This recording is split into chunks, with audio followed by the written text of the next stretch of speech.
We see him at rallies holding up signs. We see him in concerts around Orlando with his dad. He's the youngest person elected to Congress. Joining us now here in person on the show, self-proclaimed unapologetic, in-your-face type of politician, Congressman Maxwell Alejandro Frost. Thanks for being back on the show. Yeah, thanks for having me on. Okay, the biggest story that we're seeing right now is that the blueprint has been set by the Senate, all right, when it comes to the budget and that blueprint of sorts. What does the companion bill look like on the other side of the aisle, on the House, and you're part of that group? Yeah, I'm not a fan of either bill, but the House bill is definitely very aggressive in cutting a lot of the services and a lot of the things that we've been fighting for generations. Like what? Things like food stamps, Okay. Massive cuts to Medicaid, right? In the state of Florida, Medicaid almost exclusively is applying to kids, right? Pregnant people. And so we have a lot of work to do to make sure that we can protect health care for Floridians, health care for people here in Central Florida, across the country, food stamps, and many other programs. The president has endorsed the House version. Okay, are you surprised, very quickly before I move on to the next topic, that there was a little bit of pushback for some Republicans in the Senate? Not many, but, you know, a couple. Yeah, it makes sense. I mean, hopefully they grow a better spine, right? We have a president who's calling himself the king. We have a president who effectively is also the Speaker of the House. And the way this system was created is to have checks and balances, right? An independent, co-equal branch of government, Congress, the judiciary, and the presidency. And right now, it's not acting that way. So hopefully these Republican senators stand up and they stand up to President Trump. And there's a huge, strong Republican stronghold. So we'll have to wait and see how Democrats push against that. You set up But it's a very slim majority, right? And so we have a lot of leverage to be able to push what we believe is best for American people. And that's what a lot of analysts are latching onto, that very slim majority. So I want to talk about, you first set up the Office of Gun Violence Prevention under the Biden administration. Fast forward, there was some funding that was in jeopardy under the Biden administration, and some Republicans actually said, you know what, you should have funding for that. That was under the Biden administration. Fast forward, under the Trump administration, the office is now closed. So you've introduced a bill to bring this office back. Exactly. What are you hearing? Yeah, so Senator Chris Murphy and I introduced the bill last week. We believe that no matter who the president is, there should be a federal office of gun violence prevention working to end gun violence. What does it do exactly? Does it train people to look for certain things? Does it talk about awareness? What are we talking about? It does so much. So first off, it helps speed implementation of federal grants to go to community organizations that work at ending gun violence. The Orlando Office of Gun Violence Prevention has received over $2.5 million from my office and this office working together to bring home that money. That office has saved lives here in Central Florida. Gun violence has gone down. Not just that, but they also work kind of like a FEMA. When a mass shooting happens in a community, they go out to the community. Whether it's a rural red area or a blue area, it doesn't matter. It's not about politics. It's about saving lives and helping people who have been through a traumatic experience get through it. So they come with a whole of government approach to help take care of families and cities and communities. So that's why when Marjorie Taylor Greene put up a bill to get rid of the office last year, I spoke with a bunch of moderate Republicans and told them, look, this is a bipartisan office. You should be for it. And 7 Republicans voted to save the office. We're watching that one very closely. Keep us updated. When it comes to immigration, I watched a town hall that you had online in Orlando just a couple of days ago. It was packed. It was like, I don't know, 600 people RSVP'd when there was only space for like 200. So there's a lot of folks who wanted to be there.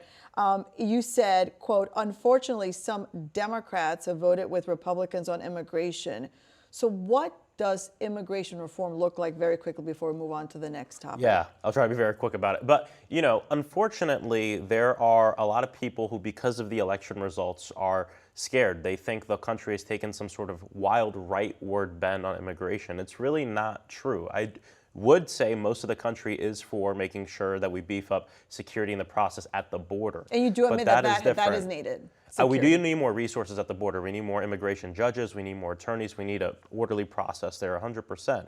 But what's going on now, we haven't voted on a single border bill. We have voted on mass deportation bills, and most of the country is against mass deportation, right? And the Trump administration doesn't really see a difference, and they said this, between the violent criminals they campaigned on deporting and people who have been here for decades and decades and decades who might not be documented. And so we see that this is a huge PR campaign. I gotta add this though. We've seen places, I sound like a broken record, time and time again, we've seen blue states like New York who have said to the Biden administration, we need some help. I mean, the hotel rooms were being taken up, classrooms were being taken up, and they're saying things need to happen, but they need to happen in an orderly fashion.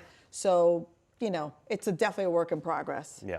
Okay, I want to get an update from you if you can. Last year, you had a big press conference. We covered it about a passport agency coming to Orlando. Before this, I guess people could do it in Miami only or a few places? Yeah, they go to either Miami or I think the other closest one is Georgia, New Orleans. And so could they not do it at the post office? So you could send in an application to the post office and then you could wait, you know, X amount of months for it to be mailed to you. But if you want a same day passport, there's only one agency in the entire state. So there's a difference between passport counters where you can apply and wait a few months and an agency where they print the passports there. Florida only has one. New York, California, they have 3 each. Because so many people. So what is the State Department telling you? Do you think this is still in the works? No cuts there? Everything is still in the works so far. Okay. So we're gonna be paying attention to it very closely. Obviously, you know, I know a lot of people are concerned with a lot of the cuts going on and everything, but this is important. It's efficient, and we need it. We're the top tourist destination in the entire country right here. We need a passport agency. A lot of folks on both sides of the aisle have agreed to what you're just saying. And as we wrap up the legacy of Senator Geraldine Thompson, she passed away unexpectedly. All of us are trying to process what happened. Her legacy continues. How so, do you think? It's because of people like Senator Geraldine Thompson that I'm a member of Congress right now. You know, her entire life fought and stood for justice, and she was fearless about it, right? She didn't care what people thought. Did she ever give you advice to do this or don't do that? Oh yeah, she gave me advice a lot. You know, I remember right after we saw these horrible attacks from the governor on Black history, teaching kids that slavery gave personal benefit to people who were enslaved. I got a call from Senator Thompson and said, I'm going to put together an event to teach people Black history. Can you help me lead it? Can you help me do it? And I said, of course, you know, and followed her leadership. And she was also, though, excited, I have to say, she was also excited and had mentioned on the show before that she was grateful to get the signature from Governor Ron DeSantis to start a Black museum, you know, at the state level. And so she was, you know, working across the aisle in that respect. So if you had she was unafraid. She worked across the aisle, but she was unafraid to call people out, right? She was one of the only people who stood strong when they were trying to put someone on the bench who was not qualified. She was one of the only people who stood strong on that statewide. Educator, she covered so much. And I know you're very busy, so I appreciate you being here on the show. Congressman Maxwell Alejandro Frost on Political Connections. Thanks for being here. Appreciate it. Thanks for watching our YouTube channel. Let Spectrum News be your resource for balanced, in-depth political coverage. And click the subscribe button here.